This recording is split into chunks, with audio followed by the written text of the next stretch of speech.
At the age of 14, I had a mentor. I encountered a very great man who's a great father in my life, Dr. Victor Ajayi. And he became my mentor, and our relationship developed to just father and daughter relationship. And he has taught me many things. I mean, it was the first time in my life that I could ask the question, who am I? What am I going to do in life?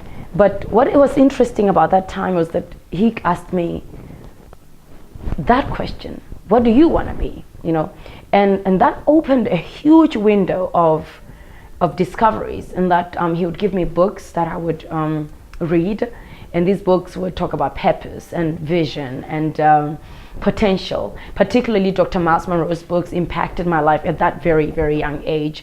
And I started understanding that there is a reason why I was born. I am not just a mistake, even though, I mean, at that age, you also want to know who is your biological father, what happened, what were the circumstances, or how were the circumstances when you were born. And it was very easy to ascribe your circumstances to your identity, you know, like, or to compare them, to say, if A then equals B, you know, in the context that, okay, if I don't have a father, or if I was born from a poor family, or if this happened, then it means that I'm going to end up here in life, right? So I went through what I call a paradigm shift in how I looked at life at that very young age of 14. I knew the Lord, but the idea of this God who picks me by name, who knows me by name, who crafted me in the inmost parts and in the dark secret places, and he knew me from the very foundations of the earth, and he has put the fullness of himself in me in order for me to touch this world. When that came as a realization, and that my uniqueness, my difference is actually meant to serve the world and not necessarily to, you know, to I don't know, like to be of conflict with the world, it then brought me to that one, I would say, a resolution that if there's anything I want to do, is to do things in the manner that God has intended for me, for my life, right? So moving right along, it's not like at that time, in as much as I went through that paradigm shift, I had specific clarity on exactly the full extent of whom I'm supposed to be.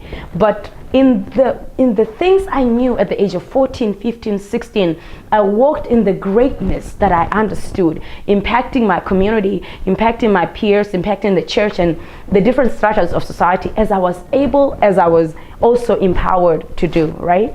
So, and then another defining moment actually happened when I went to the United States. Okay, fine, you know, I finished high school and I went to the United States.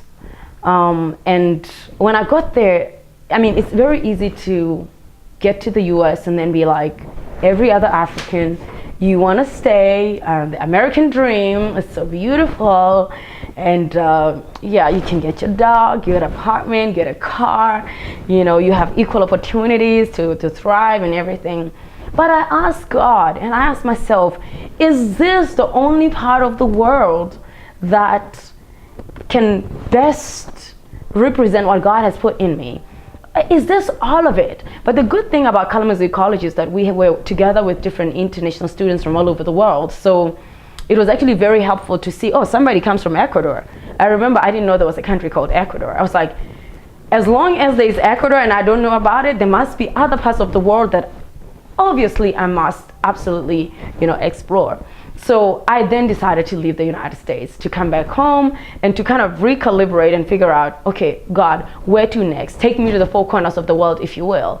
And in as much as I did those things, I think it was like a leading, but not quite the full clarity. Again, it was a journey, and it's still a journey.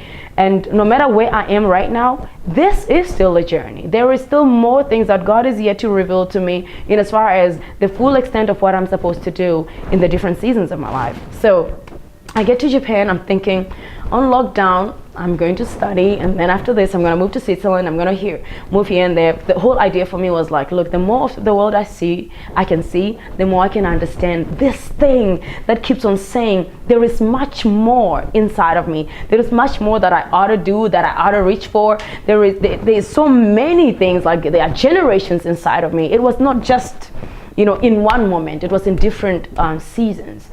So Japan for me then became, again, I feel like a season of separation, so to speak, because it's when I got there that I began again to ask God more questions. Why am I here again?